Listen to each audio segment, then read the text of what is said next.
everybody, in this video I'm going to do some more problems out of the book on disjunctions, working on translating proofs and doing some proofs. Namely, we're going to do 11, 12, 13, and 14. Let's get into it.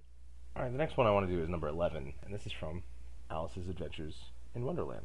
The cake will make me either larger or smaller. You might think there, well, shouldn't that be an exclusive disjunction? It's going to do one or the other. It didn't explicitly say so, so unless it explicitly says so, and the author of your book doesn't do it anyway, but unless it explicitly says so, you would put in an inclusive disjunction. If it makes me larger, then I can reach the key, but that's not done. There's a semicolon there, which means this stuff is grouped together. And if it makes me smaller, then I can creep under the door. If I can reach the key, then I'll get into the garden. Another semicolon. And if I can creep under the door, I'll get into the garden. It says so, that means here's what you're solving for. Either way, I'm going to get into that garden. Arrows not in parentheses? Nope. So arrow out, most holes are not a thing. Double arrows here? Nope. Dots? Yep, 2 sets. Doesn't matter which one I do first? Nope, but I like to start from the top. So I'm going to say here we got L arrow K and S arrow C. And that's an and out on line 2 for both. And since I already know that I can break out this other one, and there are actually 2 things I could do right now, but I'm going to go ahead. The next thing on my if I go down the list is that other one in line 3. Let me go ahead and break that apart. That gets me K arrow G and C arrow G. And out on line 3 for both of those. Now, go down the list. Do I have arrows not in parentheses? Actually, now I have 4. But do I have the left side matches for any of them? I do not. Do I have right side contraries for any of them? I do not. No more double arrows, no more dots to slash apart. I can make some and-ins, but that's not going to get me anywhere to getting just G by itself. Double negation, there's no squiggles here. That's not going to help me get to G by itself. Wedge in, again, not a wedge. That's not going to help me. Wedge out, well, again, what you look for there is, first of all, do I have an or statement of some kind? Inclusive or exclusive? I do. I have that in line 1. Then what you want to do is look for each of these respective disjuncts. Are each of these on the left side of their own arrow somewhere? So look at L. Look for, is L on the left side of an arrow somewhere? Yep. Okay, now look for S. Is S on the left side of an arrow somewhere? Yep. And what that means is you can take the results of those and put them together as a wedge. I'm going to put this over here as a diagram. So here's what's happening. L or S is happening. If L happens, then K is going to happen. And if S happens, then C is going to happen. So you can think of it as like you have a choice of going down these 2 slides. This slide leads here. This slide leads here, which means this thing's going to happen, or this thing's going to happen, because it's inclusive. Maybe both. Like if you think of it as like slides at like a playground, you can go down this slide, and then walk over to the other one, and then go down that slide, and that's how you could say, but maybe both. So this is actually the result that we get here. In line 8, we can say K, wedge, C, wedge out, and then you just list where was that piece, the disjunction, then where was this arrow, and then where was this arrow? Where were those pieces? Well, that wedge, the or that we used, the disjunction we used was in line 1, where its left disjunct was on the left side of an arrow was in line 4, and where its right disjunct was on the left side of an arrow was in line 5. Let's go down the list again. Now with this new wedge here. Arrow outs, or solons, nope, nope. Double arrow out, double arrow in, nope, nope, nope. And out, already did that. And in, nowhere helpful. Double negation, again, not helpful. Wedge in, nothing to build. That situation hasn't changed. But look this time. I've got a wedge now. I've got an or statement. Look and see, is the left disjunct itself on the left side of an arrow somewhere? Yup. Is the other disjunct itself also on the left side of another arrow somewhere? Yup. So here's what's going on in this situation. It's very much like this, except it's the redundant kind. Think of it like you got a choice. This is happening or this is happening. If K happens, it leads to G. If C happens, it also leads to G. No matter what way you take, it's going to lead to the same place.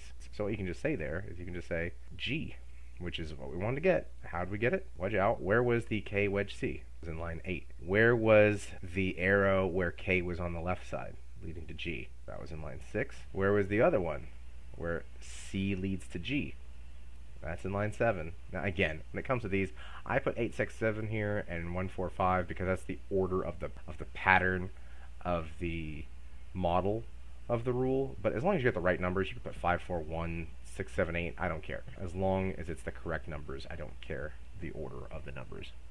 But mine is corresponding to where you find the first number I'm putting is what's the disjunction. The second one I'm putting is where is the left disjunct as a left side of an arrow, and then the third thing I'm putting is where is the right disjunct on the left side of an arrow. That's how I'm ordering my numbers. If I talk about others, so there's if, that means that, hey, Line 1 here is going to be an arrow, at least so far.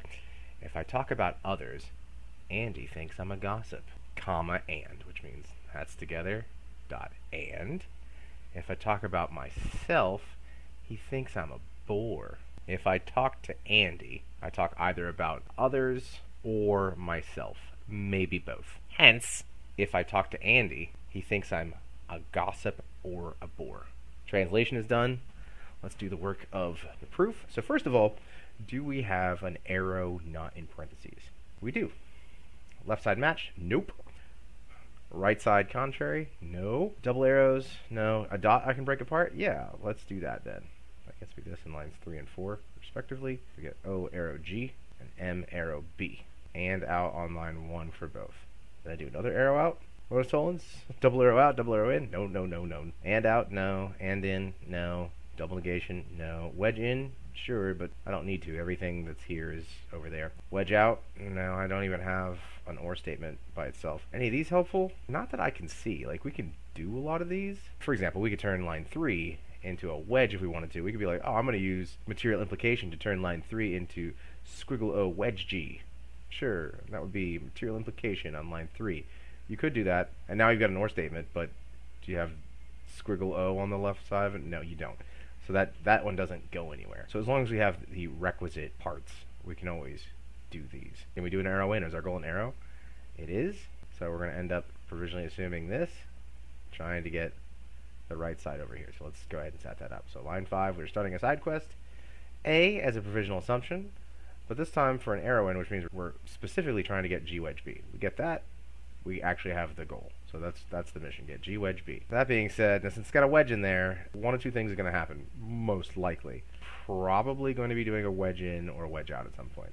There are exceptions to that. For example, if we had something like A, arrow, G wedge B as an assumption, and then I also had an A, well then I could get G wedge B without needing to do a wedge out or a wedge in. We would just be doing an arrow out there. So I say that as a possibility. Probably not going to happen here. So let's see, now with this A in play, can we do an arrow out? Yeah, we do. We have a left side match way back from line 2. So that gets us O wedge M. That's arrow out, 2 and 5. Okay, go down the list. Arrow out, nope. Bonus tolens, nope. Double arrows, no. And outs, no. And in, no. Double negation, no. Wedge in, again, we could do it to anything. I could say A wedge Q, but there's no reason to do that. But for wedge out, okay, I have a new fresh wedge here. So look here. So I got a wedge. I got an or statement. Look at. All right. Let's take one of the or parts. Is it on the left side of an arrow somewhere? Yup. Look at the other or part. Is it on the left side of an arrow somewhere? Yup. So what does that mean? You can get the results as a wedge too. So here's what's happening. I'm going to extract out the model of what's going on. Either O is happening or M is happening. Maybe both. If O happens, then G is going to happen. That's where that slide leads. If M happens, then B is going to happen, which means one of these two things is going to happen. G or B, maybe both. So let's just say that, line 7, we can just say G wedge B, and that would be wedge out, and then we just say, where was the original disjunction that we used? Line 6. Where was this part, the left disjunct on the left side of an arrow? 3. Where was the other disjunct on the left side of an arrow? Line 4, which means we have completed the subproof, mission complete. We've originally seen the left. We got the right, which means we have proven if you got A, then it will lead to G wedge B. How so? Arrow in, 5 through 7. And this problem is now done. Okay, now we're just going to take a look at number 13 on page 106. This one says, prove that F2 entails F1, and it's these bits here. Now later on, there's actually going to be a move that allows us to do this problem in one move. But we don't have access to that yet, so here's what we got to do. We got to figure out how we're going to do it based on what we know now. This one seems intuitive to me too. Like I've got A dot B wedge A dot C, and I want to get A dot B wedge C. It's kind of like if I said like today's Friday and we're going to dinner, or today's Friday we're going to the movies, is a long-winded way of saying, hey, today's Friday and we're going to dinner or the movies, maybe both. That makes sense to me. Arrow out. Nope. Motor tolens. Nope. No arrows, no double arrows, no dots that I can break apart here because these are in parentheses. Double negation, not worth doing. Wedge in, all the letters are still there. Wedge out, no, but I do have a wedge here. And I'm going to go ahead and say, strangely enough, The solution to this problem, the last move is a wedge out. And one of the lines in that wedge out is line 1. So this is one where we have to basically reverse engineer a dilemma in order to get this to work. Alright, so let's review the parts that we need for a dilemma or a wedge out. Now usually in my models I use A's and B's for the models. Now since there's A's and B's in this problem, I'm going to use X's and Z's instead. Okay, but the actual formula here is all the same. So what do you need to get a wedge out? You need 3 pieces. You need a disjunction of some kind. Could be exclusive or inclusive. And again, I'm using X's and Z's so I don't mix them up with A's and B's in the actual problem. You need one of the disjuncts to also be on the left side of an arrow, and you need the other disjunct to be on the left side of an arrow. If you've got this criteria met, and this is really all you need to do a wedge out, the only difference is what's on the right side of the arrows. So if you get 2 different things on the right side of an arrow, let's say we get W and Y, then you can stick them together as a disjunction. If it's the same thing on both right sides of the arrows, you just get that thing. This is actually an optimal pattern for us to know. What we're going to do is I'm going to leave this model here, and we're going to take a look at our applied model and see what would this model look like with the values that I have so far. Do I have an OR statement? Yeah. Let's go ahead and mark that down here. What do we got? We got A and B, wedge A dot C. So what's going on here is this A dot B is corresponding to what I have as X in the model, and this A dot C jazz that I got down here is corresponding to Z in the model. So if that model is true, then I can also figure out what arrows I would need. For this arrow, what would I need on the left side? It would be A dot B, arrow something. What would this arrow be? A dot C, arrow something. Now let's talk about what that something is. Now, I just said, if the right sides of those arrows, if you've got all this stuff, this disjunction, and one of the disjuncts on the left side of an arrow, and the other disjunct on the left side of an arrow, if you've got the same stuff on the right sides of those arrows, you can just say, yep, that. Well, what do we want to yep that? Look, the goal for the whole thing, if we stuck this on the right side of those arrows, and then we get all this stuff, we're good to go. And look, if I have these 3 things, then I could just say A dot B wedge C. Wedge out at 1, 2, 3.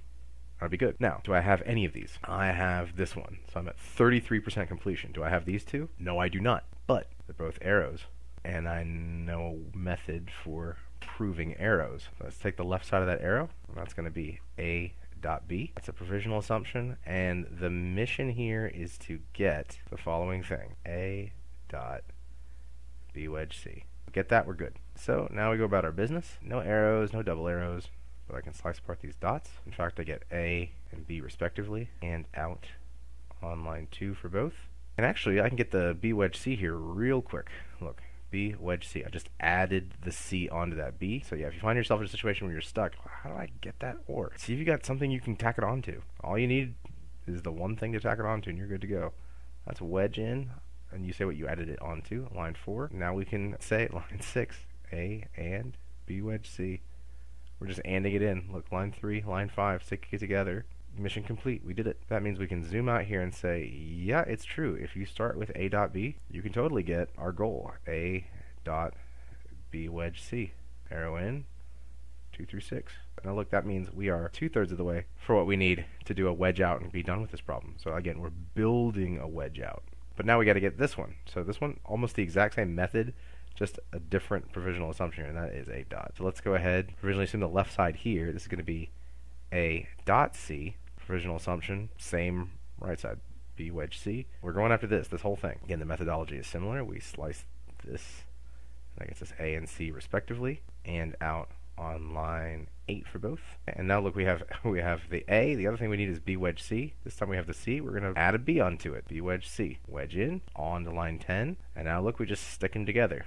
A dot B wedge C. Now you might be thinking, hey, we already got that in line 6. But as a reminder, for each separate indirect proof, this has to be a separate process. But we did it here as well. That was and in this case, lines 9 and 11 for those pieces. And then we can zoom out here and say, yeah, this is a thing too. If you got A dot C, it will lead you as well to A dot B wedge C.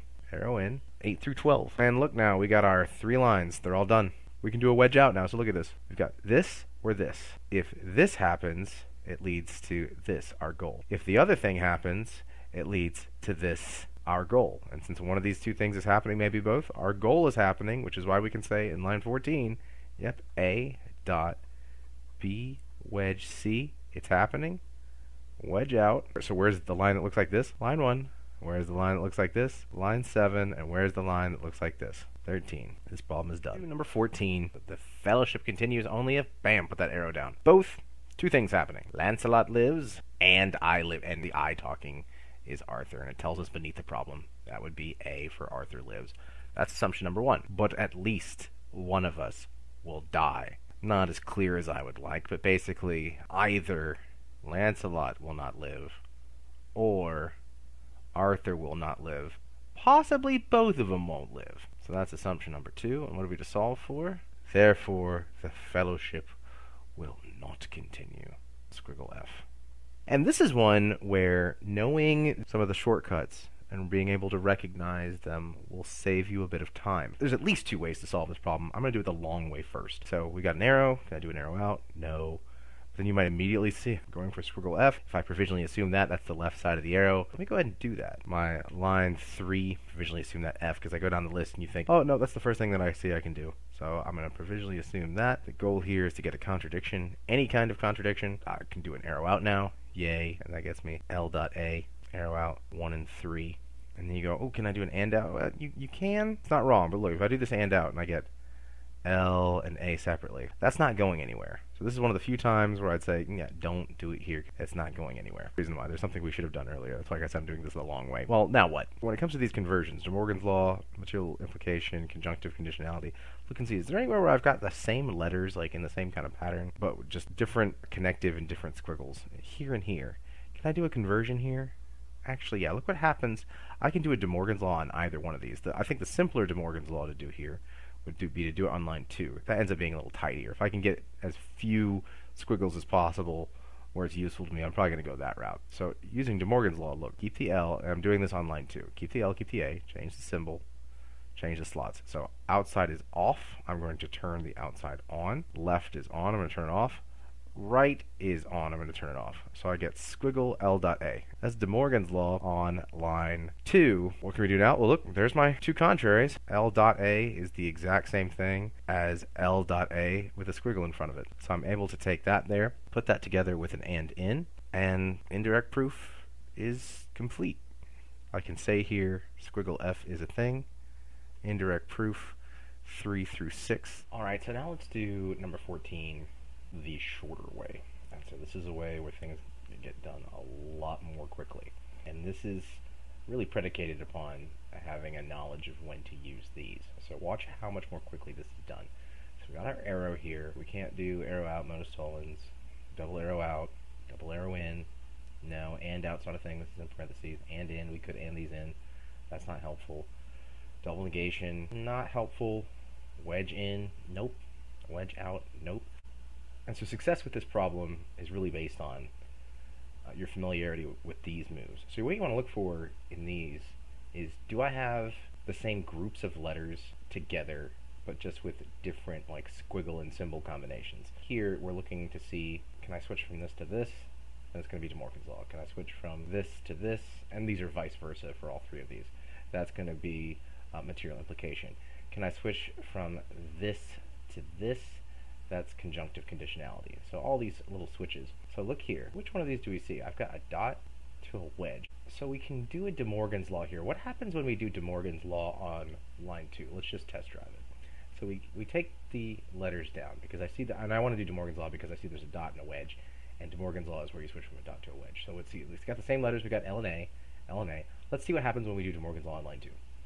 Bring the L and A down, switch the symbol from a wedge to a dot. And then the way De Morgan's law works is you switch all the negation slots. So again, like the shortcut over here is, for this one you switch outside left and right. For this one you switch just the left. And for this one you just switch the outside and the right if you're doing these when it comes to negation slots. So De Morgan's law, we flip them all. So the outside is off, so we're going to turn it on. The left is on, so we're going to turn it off. The right is on, so we're going to turn it off. And this is De Morgan's law on line 2. And take a look at this. We'll go back to the top of the list now. Can I do an arrow out? No, I don't have an F. Can I do a modus tollens? Yeah, I can. Look, the right side of the arrow is L.A. With De Morgan's law, what I just get? The contrary squiggle L.A, which is the contrary of this right side. What does that mean I can do? Modus tollens? Get the contrary of the left side. What would that be? Squiggle F. That's our goal. So we get squiggle F, modus tollens, 1 and 3. So being familiar with doing these will make this process much more efficient if you can hunt for when it's appropriate to do them. Okay, so that wraps up the problems out of the book on disjunctions. What I'm going to do in the next video is I'm going to go over some stuff to prepare you for your next round of quizzes. See you next time.